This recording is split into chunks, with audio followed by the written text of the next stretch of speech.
Aloha. Welcome to the Maui Pono Network interviews for the 2026 primary elections. With me today is Sne Patel, who's running for the House Representatives for 14, for District 14. And also our interviewers are Lucianne Dene and Ann Picathley. So I have a very simple question to begin with, Sne. Why do you feel that you're well qualified to run? But also, could you also give an overview of what District 14 entails and why you feel you're best supportive of this group of people in this district? Yeah, no, thank you, first of all, for having me on. I went through this process in 2020, I believe, with your group when I ran for council.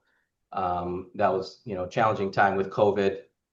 I think for me, I believe I'm best suited for the job because I do have a diverse background and some real world experience that I feel that I could lend to the seat.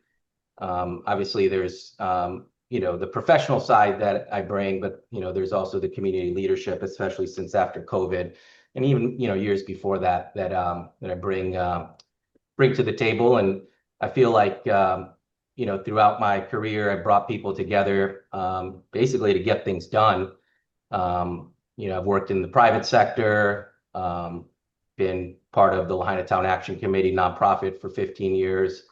I've served on county boards and commissions. Actually, after the first time I ran in 2020, somebody pulled me aside and said, "Hey, you want to do this again, do it the right way," which is to start to understand the problems and sit on some of these boards and commissions and really, dive in and do the work and build your resume through that. And so that's kind of what I've been doing these years, 6 years, is really just boots on the ground, but also, my capacity in some of those boards and commissions. Starting to understand how government decisions are made, and then also living and working in West Maui, affecting just working families, which I'm a part of. How it impacts small business, the housing, and then of course the fires happened, and I'm myself personally navigating the rebuilding of a home and a condo complex that we had as well. I'm the board president of and treasurer of, so. I'm living some of the same challenges that my West Maui community are. And I think for me, I don't have the luxury of looking at these things from a distance, right? So I've worked alongside through the fire recovery and even after COVID with the residents, the businesses, the nonprofits, and the governmental agencies too, right? So that's kind of the experience that I bring, and I think that for me is how I can best represent District 14. It's very diverse, as you folks know, right? I don't necessarily understand the carve out, and I don't think parts of Waihee understand that carve out either. But I will represent all of it to the best of my capacity, right? Like you have, of course, Lahaina and West Maui, but Maaleae, Waihee, Waihee, there's this small carve out of that area too. And extending all the way around to Kakaloa, right? So each area's got its own identity and priorities, I feel. But when we look at that base layer, and it's many families are dealing with the same basic concerns, housing, cost of living, right? That's way up there right now. And then the thing that keeps coming up as a door knock is really just reliable infrastructure that people can rely on. But and especially the floods that recently happened kind of showed that, all the rains we had. But the basic things, the good schools, right? Public safety right now, like as I door knock, is way up there, and I think rightfully so. And then I think the other thing is people don't feel listened to. So that's one thing I feel like I do well too now. I don't know if I've always done it, but going through these different experiences is just taking my step back, listening, really trying to understand where individuals are coming from, even when we disagree, but then trying to find a solution and move forward. So Great. I don't know if that answered your question, but that's kind of, Yes, it has. And I have just a follow-up question about could you list the boards and commissions that you've been a part of? Yeah, so I think, over the course of as I've navigated living and working in Maui, the first board that I signed on to was the Lahaina Town Action Committee board. The second was the Spinnaker Association board where I lived. It was an apartment complex, and I was the treasurer. Then I became president. Then I became president and treasurer. So wearing both those hats now. Then Maui County Liquor Commission was the 5 years that I just served on that. And I was vice chair, and then last year the chair. And then after the fires, it was the Maui Economic Recovery Commission was stood up, and I still serve on that as the co-chair of one of the working committees there. So other than that, Lahaina Junior Golf. My kids are involved in junior golf, and so have I for a long time here in West Maui, and I serve as the treasurer for Lahaina Junior Golf as well. I also serve on the RAM Government Affairs Committee, the GAC. So that is something that I've done for multiple years. I'm trying to see if I forget anything right now. But my current job is I'm the director of sales and advocacy for Maui Resort Rentals.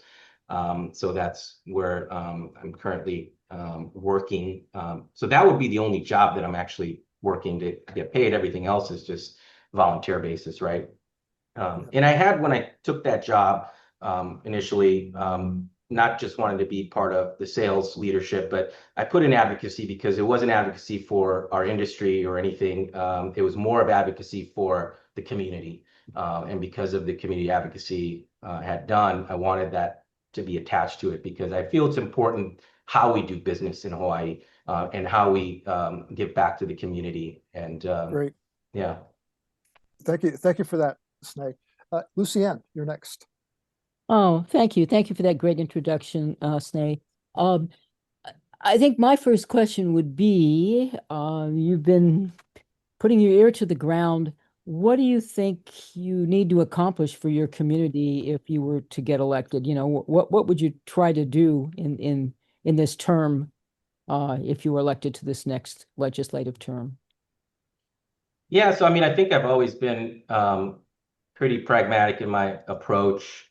I feel like people have asked me that, what I think I can try to accomplish. And as you know, a lot of what you can accomplish is what committees you get assigned. So I think I want to try to get on some of the committees that can actually impact change on a broad level.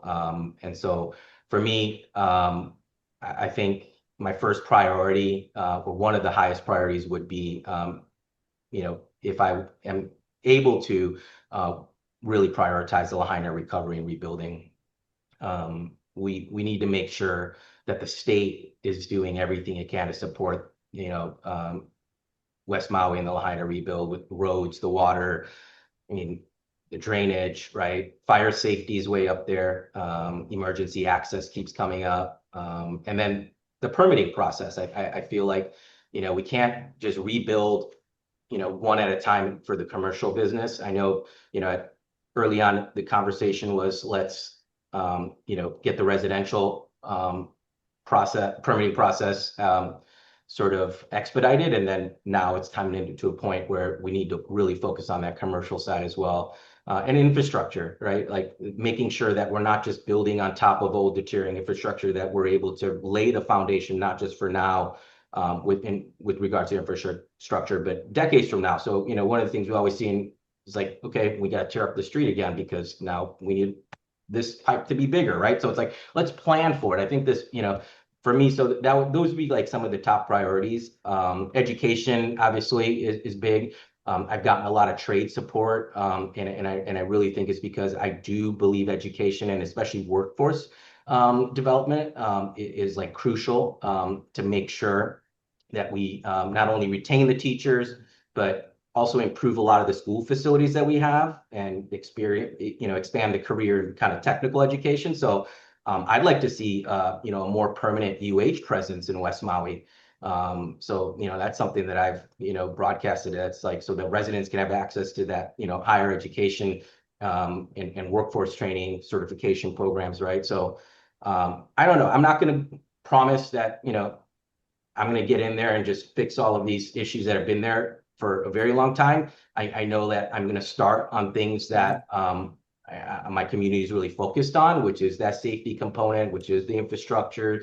Of course, housing is part of it, but that's a big, thing that I think, I'm not just going to say I'm going to solve that, right? Because it's going to need a lot of stakeholders and a lot of partnerships that I feel like I'll have to build to try to understand how to even accomplish that from the state level. But I'm willing to do the work. And so for me, I also think like right now, West Maui really needs someone in there that is going to do the work and put it in and be there, right? We haven't had strong representation for a while. So I think there's going to be some relationship and bridge building that needs to happen again as well. Thank you. I'm going to pass you on to Anne. Welcome, Sne. So I want to ask a question about, I see you're heavily involved in like local issues, local advocacy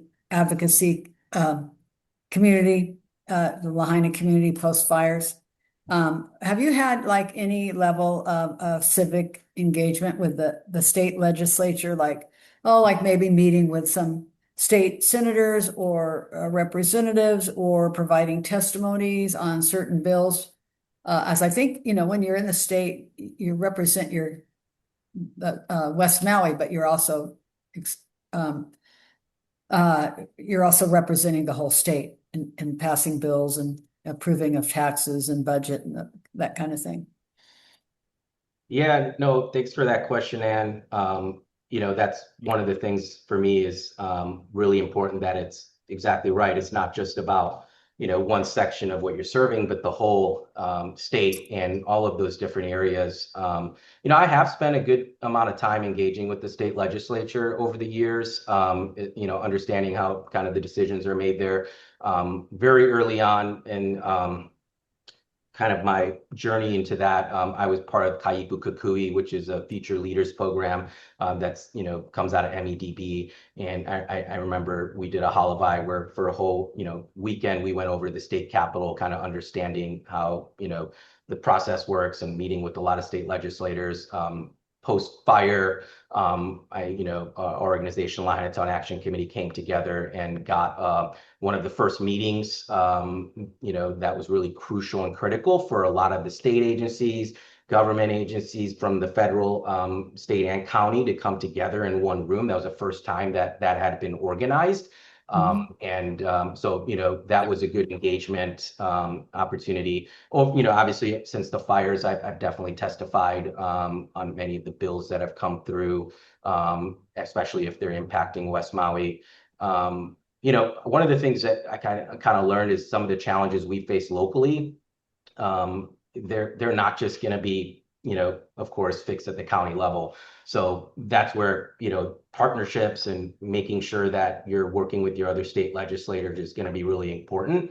And I think that for me, that also means I have to look beyond like District 14, right? Like you mentioned, it's a statewide budget, the taxes and how the policies affect like every island. So I think I'm going to bring like a Maui perspective to those decisions. But I think like once we get down to some of the brass taxes of things, those are some of also the pain points that their constituents probably have. And so I think for some of those larger issues that we talked about, it's going to be easy for us to like collaborate and move things forward, because what's probably going to benefit an area of Kauai for affordable housing or for just affordability in general will also, sort of help my constituents if I get elected as well. So I'm not going to enter the legislature assuming I know everything, but I think I'll be entering with experience and some relationships, and just once again willing to listen and learn.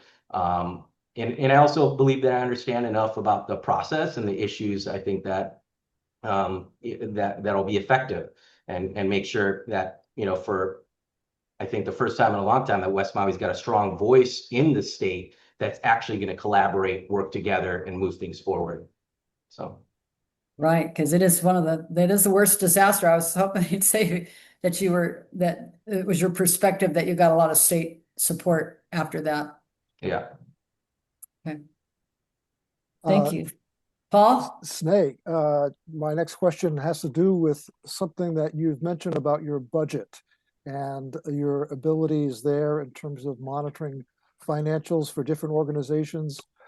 We have a very unique situation here in Hawaii where legislators are not required to put a budget in with the legislation that they're proposing.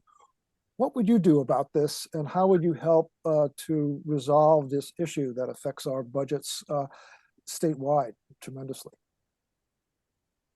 Yeah, I mean, it's pretty unique, right? I don't think I could be running a business or help run a business without kind of saying, hey, here's my budget. It's got no money attached to it.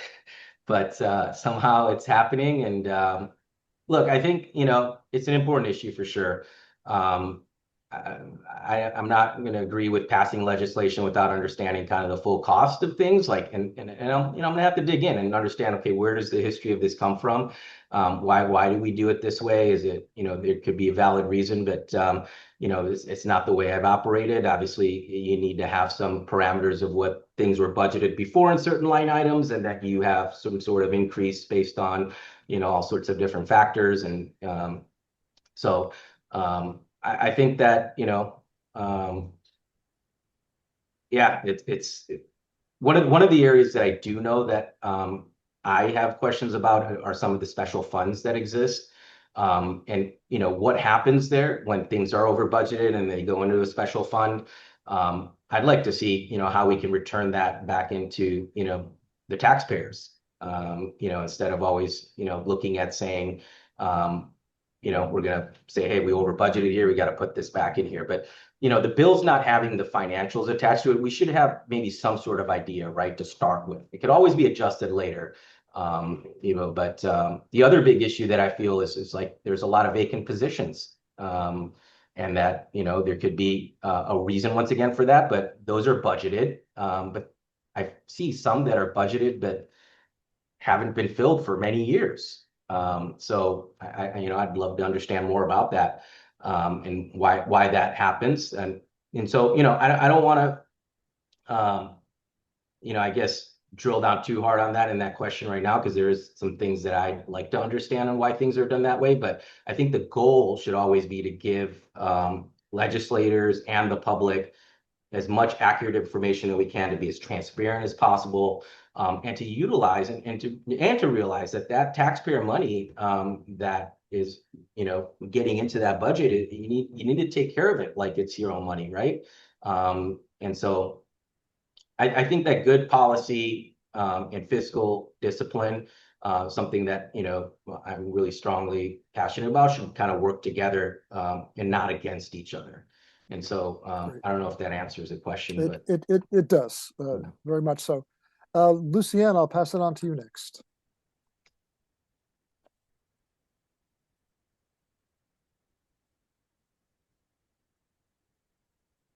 You're on mute, Lucienne.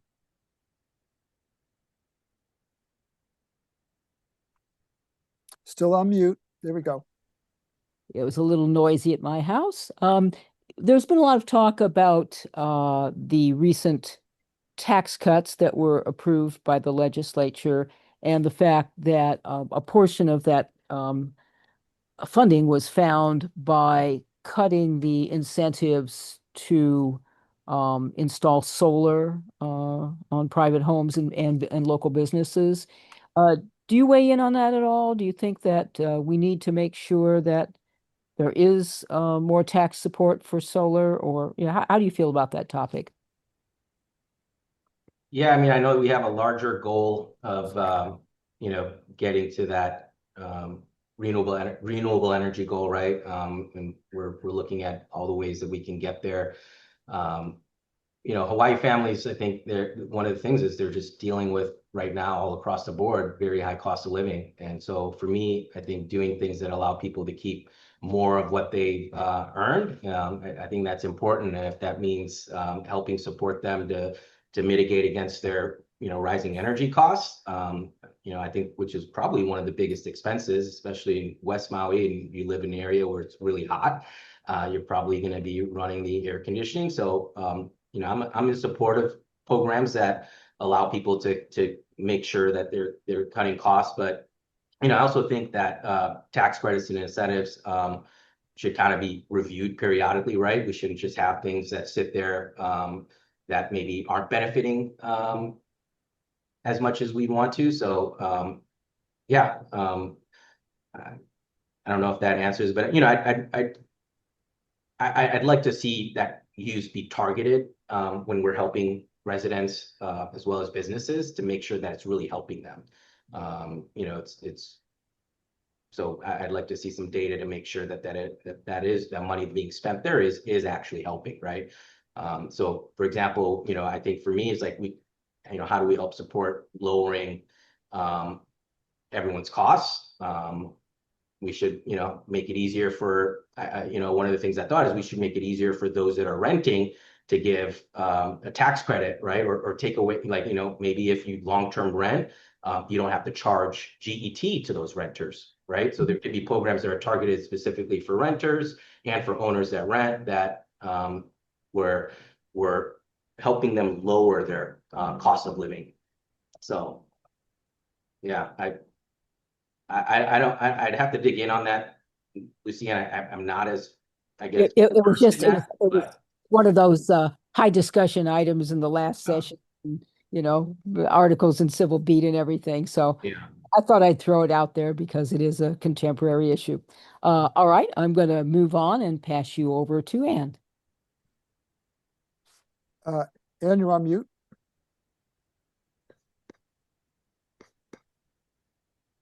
Sorry about that. So I wanted to ask Sne, what would you do in office to address the here and now of climate change? And how would you address the cost of taxpayers, property owners, and businesses to adapt? We've just had the low Kona storms, we had the Lahaina fire, and now we have this threat of the what type of El Nino is? It's a super El Nino. Super, yeah, like the Yeah, worst ever, as what we've been told. yeah. Yeah, so I mean, I think like these are things that are impacting us now, and whether you believe the science of this or that, we're being affected and impacted way differently, right? You got to feel that. I don't need a scientist to tell me that. We've been kind of experiencing it as human beings for, you know, at least as I can remember going and living here, right?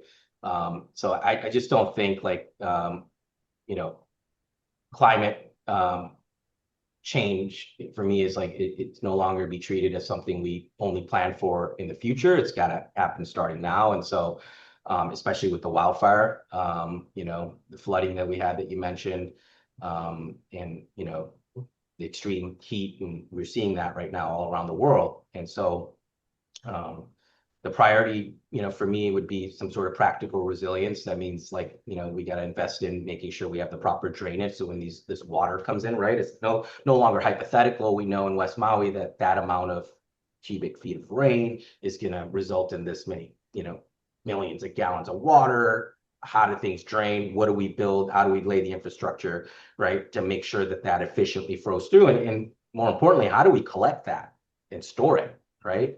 I think a lot of people were head scratching, like, where did all that water go? And it's like, man, I wish we had a way and process that should have started decades ago to help store all of that, because that could have covered us through the summer, right? And so the other important thing is making sure that we have the adequate fire breaks. It's no longer, you know, some sort of hypothetical thing where we're not going to have wildfires. I feel like, you know, we should have a whole wildfire department that's funded and employees that's all they do is vegetation management, fire breaks, right? Making sure there's an emergency access. Everyone knows this is the gate you have to open when the emergency access so people can get through, right? So those type of things need to be planned for now, and, you know, because we need stronger evacuation planning in West Maui. Like even now, like people probably wouldn't know, what do they do? Where do they go? Right? Those are things that we should be able to say as residents, like we know exactly what's going to happen. And so I think that, you know, making sure the other thing is that our communications and electrical, that those have redundancy, because that's what we saw during the fires is like we were cut off, and that was scary. So, resiliency hub that exists here in all our areas. And I would think like even our other counties would get down with that, right? Is making sure we have these resiliency hubs can be stood up really quickly, have the resources that the community needs, and make sure that we have the communication in place. So, how we do that and what we do that, there's going to be conversations I have with the other legislators, but I that's got to be a top priority. And, like you mentioned with the Super El Nino and the Kona storms, we know that these events are going to start to come more and more frequently, right? So the question is whether we're going to prepare better for the next one or continue kind of paying much more to recover afterwards, right? And so that's where it's like people are like, oh, it's going to cost us hundreds of $1,000,000 to do this or that. It's like, well, what do you think it's going to cost us when it happens? And we know it will cost us, right? we actually have use like case and study right now of what it's costing us. So I just wish we're really great at this. In what I've said, there is planning for the plan, but there needs to be execution of the plan. And that's what the community wants to see right now. Well, it's also true, like Lahaina and Kihei had a history of land mismanagement and neglect, like the water, like the wetlands being covered up. Yeah. And places built right over the ocean and with sea level rise. And I mean. Okay. Yeah. Where we are right now is because of the decisions that were made in the past. Right. And where we're going to be in the future is decisions we're making right now. And so I just feel like there's a lot at stake right now. And that's why I'm running. Great. Thank you. That answered my question. Paul? Sne, the next question I have is about our public school system. How would you help improve that? And what could you do in terms of the way the system is even organized at this point in time? Would you make suggestions to change that system? Yeah, I think there's somebody said it like the only thing that Benjamin Franklin would recognize right now if he came back was the education system. So, I mean, on a broad level around our country, right? There's some of the issues, but I think specifically here in Hawaii, it's a unique school system. We're the only state with one statewide school district. And I don't think every area has the same needs. So I think on one end, sure, that can provide some consistency, but I think it also creates too much distance between the people making decisions and the schools affected by those decisions, right? So I'd like to see some more flexibility, I think perhaps given to as I navigate some of the inner workings of at least the school systems I know, and I have kids that have gone through various school systems from public school to private school is really like empowering our principals and teachers at the local school communities, because there's a lot of times there's great ideas and then they go up into the state DOE ether and then there's nothing, right? So it's like the needs of the schools, especially I feel in West Maui, they can be different from some of the schools on Oahu or Northern Island. And I think people that are closest to those students that have, a stronger voice and to have a stronger voice in those decisions. And so I think that, ways of figuring out how we do that could help. And at the same time, I'd like to, I'm not saying simply breaking apart, what the DOE has is going to, improve many outcomes, but making, maybe some structural changes, clearing the path, like, for some funding that can be used creatively by those local individuals, in terms of just even simple things as transportation. I remember there'd be times where we didn't understand why the school, bus didn't come to pick up our kids. It was just like, oh, we don't have the budgeting for it, or people are, so just simple things like that. I think like that's where you start to lose trust in, well, what am I paying my taxes for, right? And that's kind of what it ends up being for a lot of people, is the frustration when the system doesn't work for them. But I think, I think my focus would probably be what I see is just getting more resources to the teachers in the classrooms and on the local level. And then the housing component of it, are there ways that we can look at deed restrictions for housing specifically for teachers. There's other programs that California has initiated for, assisting with down payments and making it more affordable for teachers to live here. I think that's got to be a goal, and it should be where they actually live in close to proximity to where they're working, right? So they're not spending a bulk of their travel day, an hour here or there, trying to get back and forth. I think it also needs more competitive salaries if we're going to attract some of the better talent and keep it here locally. That would be something that I'd be looking for ways that can happen. For West Maui specifically, I think I'd like to advocate for making sure all of our classrooms have air conditioning, for example. Just making sure, because that can impact a child's mood and how they learn and all sorts of things. So education for me is probably way up there, in the sense that I know that my family sacrificed to come to America in basically for me to have a better education. And I've gone through the process of getting higher education, and the benefits that it's brought me been invaluable. And it's brought me to where I am today. And I wouldn't have had that without that strong foundation. So any way we can lift that up, provide the resources, and make sure that all of our keiki have a great opportunity to learn and grow here, and then recontribute back into working and living here, that should be a goal. And so that's why I do feel like for West Maui, if we can expand on that U8 system, it'd be critical. And start that conversation now as we're starting to rebuild as a community, right? Great. Thank you for that, Sne. Lucianne. West Maui has a pretty robust Kanaka Maoli Native Hawaiian population, and a lot of community issues and environmental controversies seem to stem around whether Hawaiian culture and values are being respected. The preservation laws for burials and the preservation laws for Hawaiian cultural sites are being followed.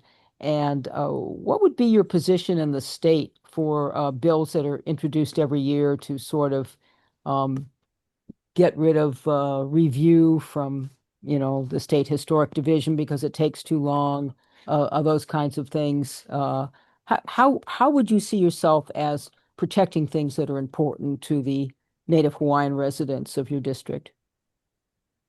Yeah, no, I think it's crucial and vital that we're respecting that element.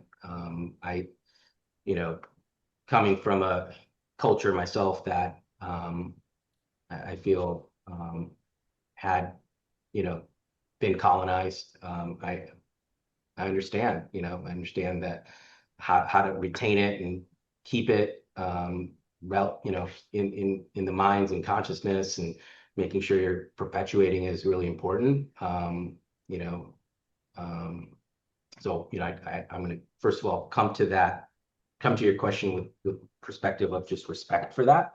I think it's got to be done on a case-by-case basis, especially with the properties that's happening right now. There's some that you have to have an AIS review and SHPD review, and there needs to be some sort of balance there too. And I think that within that community, there needs to be some sort of agreement as well of how iwi kupuna should be handled. I'm not going to get into the conversation of how that happens, but there should be some consistency in that. And so for me, it's a really important element to make sure we respect that process.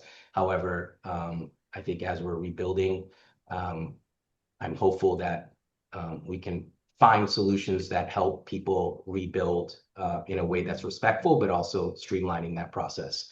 And whatever that takes, we need to figure that out. So my position would be to kind of improve the process rather than in limiting the protection, if you know what I mean. So I think that's going to have to start with properly staffing SHPD, right? That's right now been one of the friction points. It's not staffed properly. Well, let's get the staffing in there that we need. And then that way we can set clearer timelines. We understand, that there's going to be a need for this many cultural practitioners because of that, and we need to make sure we fund to staff that properly, right? So I mean, I think that's where for me is and I think too often like the consultation happens like at the end, or after discussions have effectively been made, decisions been made, right? And that kind of what creates the conflicts and the delays and distrust and the frustration. So I think if we can get to an early consultation, perhaps on some of these properties, to say, hey, actually nothing is going to be disturbed here. Like we're not going to drill in. The foundation's great. Everything is just going to be built on top. So is there a way to navigate? Because we know that nothing was, buried since then, because it's already been there, right? So those are those kind of things where I'm looking for is can't be just this one blanket policy for all of it. There's got to be carve-outs for, based on the project or based on the property, and I hope that. That's that's where I'd like to focus on, is where we can compromise and move things forward. But yeah, eliminating the process, that's not a goal for me. Can I ask a quick follow-up? Yeah. Hawaiians have kuleana rights to land and water, and a lot of times non-Hawaiians don't understand that very well. Are you familiar with this concept? And what would you do as a state legislator to make sure that these rights, which are enshrined in our Constitution, have actually a realistic implementation in real life? Lucy Ann, you're coming with the heat.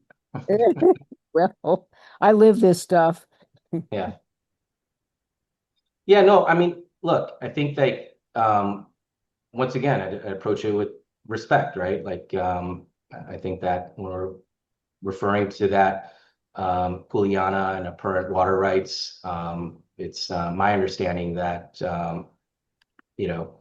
those water rights recognize that certain lands and families have long-standing rights, right, connected to the traditional use of that, right, land and practice. And so I think like the challenge is that a right written into the Constitution, for me, like, if I'm looking at it, doesn't mean very much if families have to spend years fighting government agencies, right, for large water uses or to exercise it.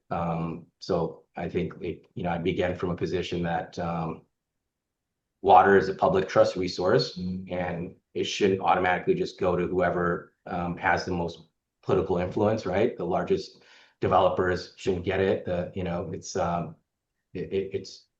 It's basic human right for everybody to use, right? And whether that be through, for practicing of the cultural aspects, or whether it be, making sure streams and, management is done correctly. I think, I think I'd push to identify those kuleana rights and where they are, and making sure that those practices that are a result from that continue, and how do I protect it?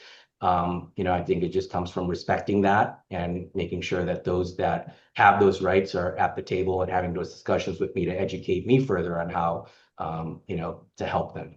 So I don't want to be I don't want to claim to speak for the Native Hawaiians or the cultural practitioners, but my responsibility to just listen, make sure that they have like a genuine place in the decision-making process, and for the use and authority, right, of whatever I can do, and the legislator, ensure that the rights that are already protected, like you say, in the Constitution are honored. So Mahalo. Yeah. I'm going to pass you on to Anne. Thank you for your thorough answer.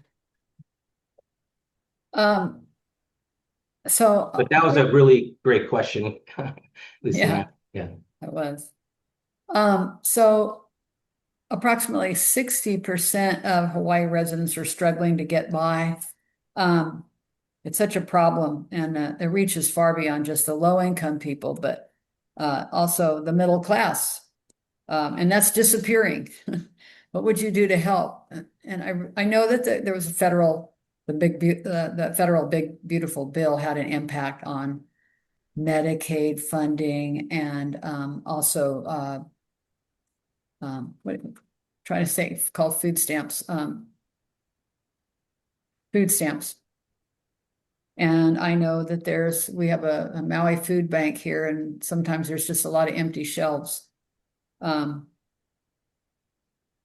could you do to help? It's a big question. Yeah, it's a big question. It's I just volunteered at the Maui Food Bank, and I think there was like 1,000+ boxes that were packed that day, and the need is Oh, real. good. The need is very real, and I think it's one of the biggest challenges we're facing here in Hawaii. Like you said, when 60% of our residents are struggling, we're not doing a good job keeping people off that poverty line, right? So, and like you said, the middle class is disappearing. That is because all of, like what used to be middle class, now you need to have this much more to just maintain that. And yeah, it's probably one of the first things that I think a lot of legislators, as I'm talking, are going to want to work on, is just how to lower the basic cost of living. And I think housing is the largest piece of that, right? For many. So I think we just need more housing that's actually affordable to local residents. There's some great projects now that have built in Lahaina that have really great affordable rental properties.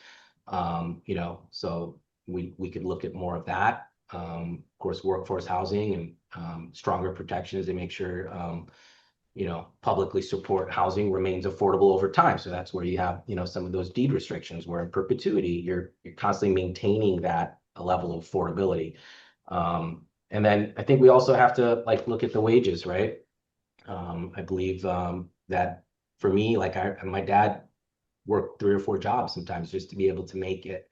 And not only make it, but then to have more to save, right? And he did that to make sure we had a better life. And I think in today's day and age, you should only have to have one job to support your family, unless you want, a few more. Some people like just driving Uber on the weekends, right? It's totally cool. Right. But I think that that means supporting higher wages and making sure that also we're supporting these programs that are going to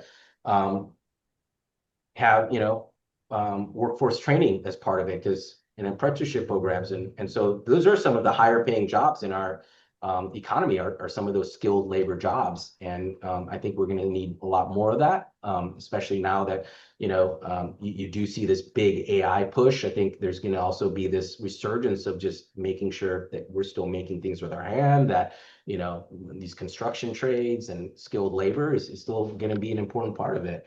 And that's where I'd like to grow, because that's where you do have those higher paying jobs with really good benefits, right? And then I'd like to look at maybe our tax system, right? Is there ways that we can have some tax relief targeted, really towards those working and middle class families, and not just at the very bottom, right? So we should kind of review the general excise tax maybe burden on some of those things that I talked about with rentals, and maybe that could help offset so that a renter doesn't have to pay the GET, because usually the homeowner will charge rent plus GET, right? So there are ways that we can soften that, and then Because that alone is, I feel like, what's displacing people. Yeah. Those challenges, Yeah, and just the utilities, like our energy or water, all of that's, it's gone up. And then the other thing is, one of the things was, when I was at the food bank, I was like, oh, why are so many boxes? But it was for the families whose kids aren't in school right now getting school lunches, right? So it was to help supplement and support those, kids that are at home right now, and kind of help offset some of the burden and costs for parents for that, right? So how can we look at strengthening our school meal systems? I was recently at the Democratic National Convention for the state, and Tim Walz was there, and he's like, in Minnesota, everyone fought us on it, but we got free school lunch for every single student, right? And it didn't matter if you were, from here or there. Everyone that went to school got a free school breakfast and lunch, and they made that happen through the legislature, and that's powerful. And that's the kind of thing we should be pushing for, right? Doesn't matter if you're going to public school, wherever school, all schools, all the kids, just at least they know their meals are covered. And that's how we, can help bring down some of those costs, right? We pack 3 lunches every day ourselves. We know the cost of what goes into that. So, my goal would be kind of help create an economy where people can, obviously remain in the communities that they grew up in. We hear talk about that all the time of, the kids leaving because they can't afford to live here, and it shouldn't be the goal. I mean, if they want to leave, that's fine if that's their goal, but that shouldn't be they have to leave because of that. And then the other thing that I do know right now, that as I'm door knocking, the pain points for individuals is medical bills, right, and the loss of benefits. So that's high up there too with affordability, and sometimes you have an issue happen to you, and that can take you down if you don't have the right coverage. So Yes. Okay, Sne, I will ask the Lots of last. answers. Yeah, I will. what's ask, that? That was a lot of answers. Yeah, I will ask the last question. We'll all have one question, a final question to Yeah. ask. So this is my final question, Sne. And it relates to what Ann just asked also about our economy. We're so reliant on tourism here. What would you do to help diversify then the different types of industries or jobs that would be available for people here? In terms of diversifying from tourism? Yes. Well, I mean, look, I think tourism is always going to be a part of the contribution to our economy, right? I am pretty confident that is still going to be the case. But and many local families depend on it. And I don't think, like, when we talk about diversification, it means like completely turning our back on that, right? I think, like, for me, it's like we need to make sure that when tourism, kind of right now, if you're seeing some of it slowed down, and case like the wildfire or another global pandemic kind of disturbs travel, that our entire economy doesn't stop. So that I know, like, we need to figure out. And so I think, like, one of the first steps is kind of reinvesting back in the people. I think the biggest problem with tourism that I feel is, like, the return back to the community and the people hasn't been great. And what I mean by that is, like, and I've said it over and over, we, in the service world, we're always striving to give a 5-star experience to the guest. That hasn't resulted back from this industry in the same way back to the community and the people and getting that 5-star experience. So you have a lot of that friction resistance in that industry because of that. And we got to change that. And we got to make sure that if we are getting X dollars from this industry, that it's contributing directly to the people and benefiting their lives in a really healthy way. The other thing is we gotta invest in our people in the sense of, like, making sure that they have the skills necessarily and technical education necessary for when we do, pivot into these other industries. So, we should make sure we're constantly having training programs for residents for some of these pivots. I know agro-tourism is kind of becoming a new catchphrase, where individuals are coming here and utilize, looking at sort of an agricultural component to tourism. I could see some carve-outs for that, making sure that, that's part of the plan. Of course, there's also, the film industry. I know there's a push towards seeing if we can bring more of that here, because that does bring higher paying jobs usually, and skilled jobs, right? So we can start training our local population to help work in that industry. And ever since I've lived here, I still cannot understand why we import so much of our food. We have, like, so many growing seasons. My last name is Patel, and Patel translates loosely to farmer, and that's generationally, like, what my family's done in India is farming. And you didn't really go to the grocery store. When you lived in a village, like, all your food was made and consumed right within where you made it. And I do feel like, making sure that we have this strong agricultural component that is able to feed our, population should be a priority. So, that of course, means we got to improve access to water and land, and, to make sure that we still are helping the farmers to sell more of the products, locally.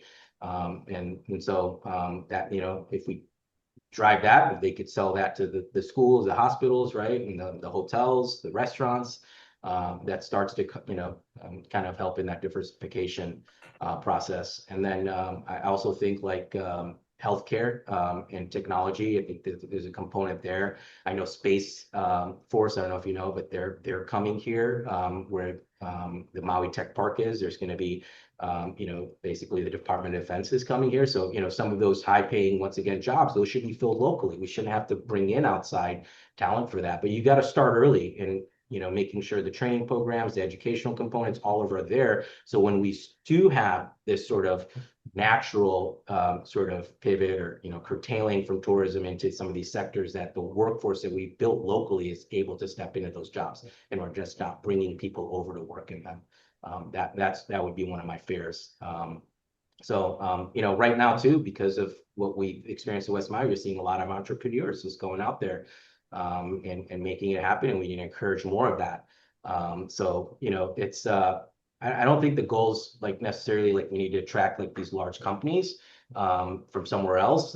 It's like, how do we build the industries here around our own people with the knowledge that we have, and then create this, what you're saying, we're saying a diversified economy around what our capacity is, right, in all the different areas. And that's where we get to that sustainable sort of model, I think, of diversification.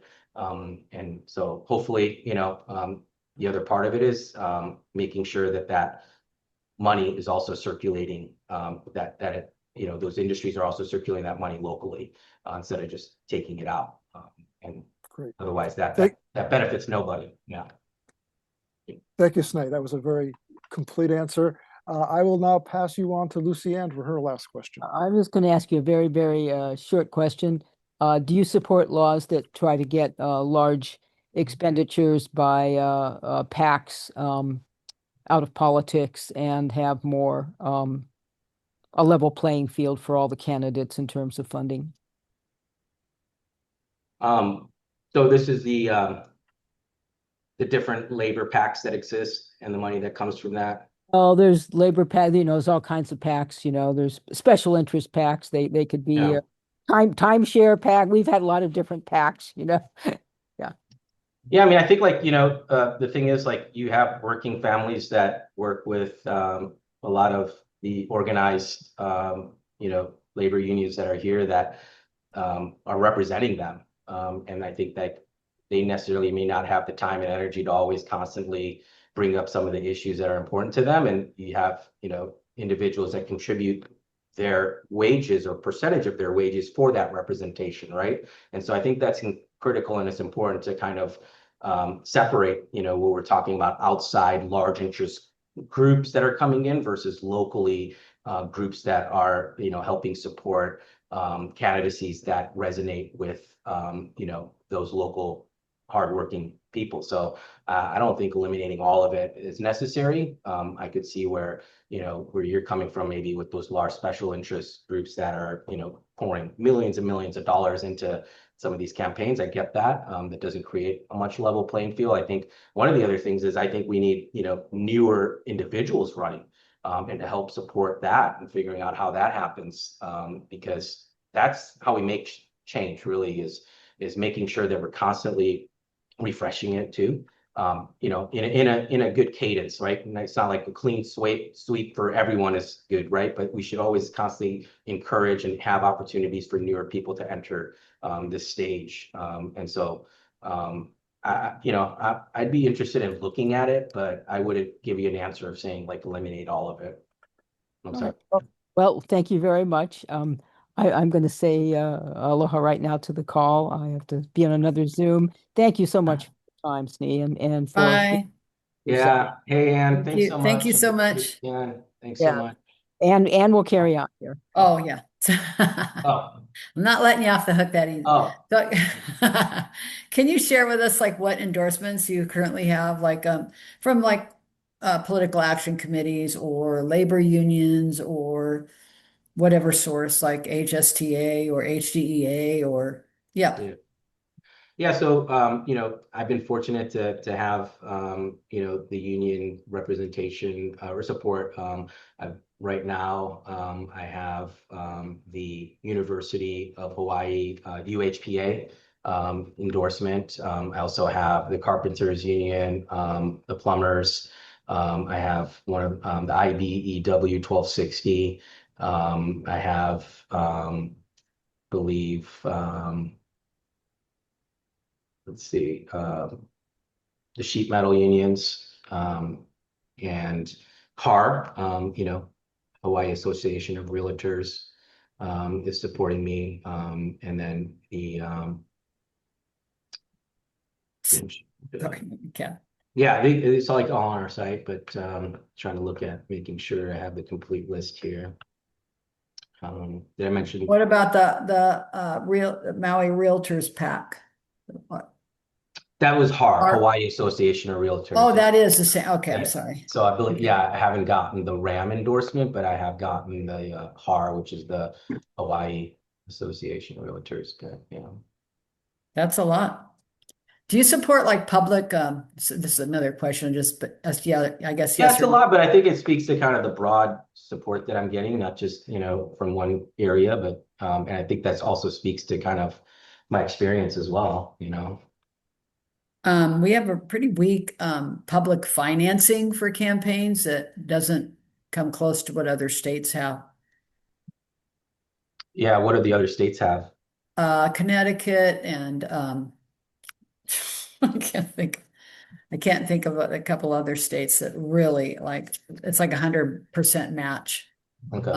Yeah, with what you put in or 200% of that. Yeah, I'd have to look that up. I should have done that before I said that. But okay, thank you. Thank you for all that.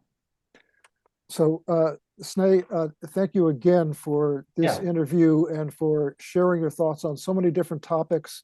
I know we covered a pretty broad range of things, and certainly you've had a lot of interviews also, from what I understand, over these last few weeks. So Yeah.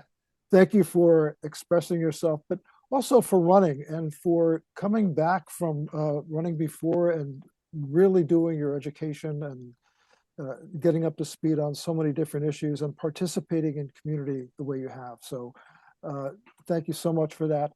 And also for our viewers, to let you know that, again, this is for District 14. We have 3 different candidates running for the Democratic ticket, 2 for the Republican and 1 for the Green Party. So it is a lot of people participating in this. So again, glad you're doing your homework if you're still listening. Thank you. And again, Sne, thank you so much for being involved and participating in this election. Yeah, no, thank you for having me. And, as always, anybody watching out there, I encourage everyone to learn about all the candidates, right? Like you mentioned, the seat is getting a lot of attention, and there's a reason for that. It's a really important race, really important race. Yeah. Thank you. Okay. Aloha. Thank you. Aloha.